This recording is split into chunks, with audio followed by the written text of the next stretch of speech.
Magandang araw mga kaibigan, ako nga pala si NJ at welcome sa NJ Mejia TV.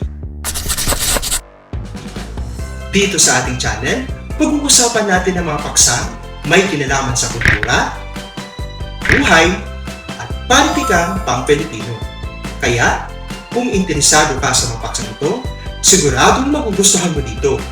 Huwag na rin kalimutang i-like, share, at mag-subscribe na rin para sa ating channel. Ngayon, simulan na natin ang ating talakayan. Tara, samahan niyo ako.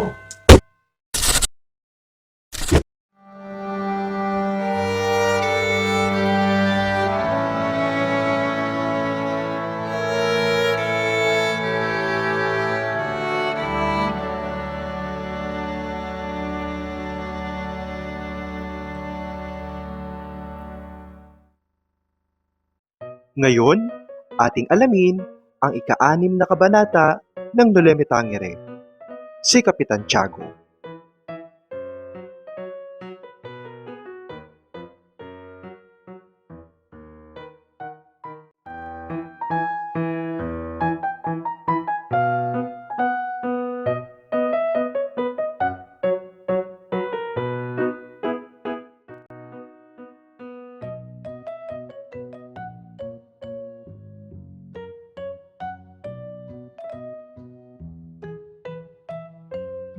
Ipinakilala sa kabanatang ito si Kapitan Tiago, kilalang pinakamayamang mamamayan ng Binondo. Bagaman mukha siyang mas bata sa tunay niyang edad, pandak, kayumanggi, mataba, at bilugan ng muka, ang kanyang anyo ay madalas pag-usapan ng mga tao. Para sa mga kaibigan niya, ang katabaan niya ay tanda ng pagpapala, ngunit para sa mga kaaway ay bunga raw ito ng pagsasamantala sa mga mahihirap. Kalmado siyang tingnan at bihis mayaman. At kahit hindi kaakit-akit ang kanyang ngiti dahil sa pagnganga ng hitso, kilala pa rin siya sa lipunan bilang taong tinitingala. Napakayaman ni Kapitan Tiago. Marami siyang lupain sa Pampanga at sa paligid ng lawa ng Laguna, lalo na sa San Diego na malapit sa puso niya. May negosyo rin siya sa opium kasama ang inchik. May kontrata sa pagkain ng bilanggo at kumikita sa pagpaparenta at iba pang kalakal. Dahil dito, malakas siya sa mga praile at sa pamahalaan. Masunurin siya sa mga otoridad at mahilig magbigay ng regalo, kaya palagi siyang paborito ng mga opisyal.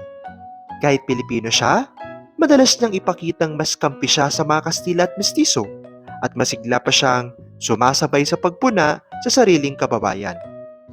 Naging gobernadorcilyo siya ng mga Mestizo at nakilala bilang tahimik at pagsunod.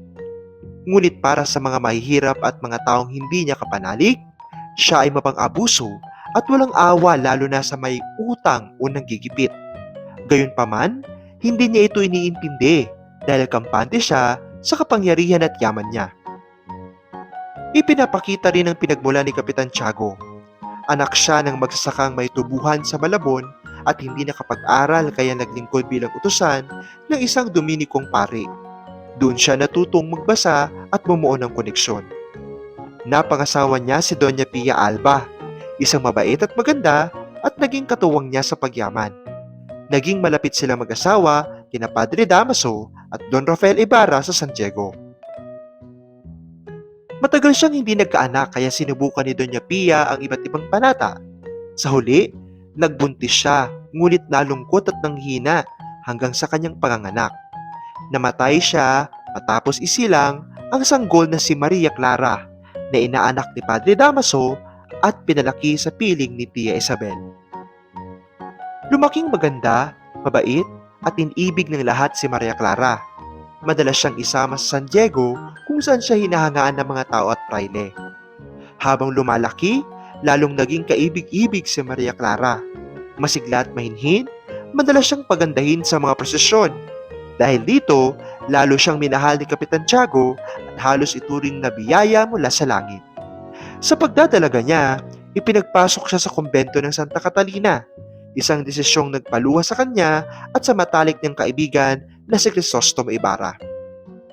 Bago pa man naglakbay si Ibarra sa Europa, nakita na ni Don Rafael Ibarra at Kapitan Tiago ang matamis na pagtitinginan ng dalawang bata.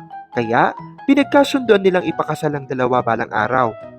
Ang pangakong ito ay nagpasaya sa magkasintahan at naging dahilan para manatili silang tapat kahit magkalayo.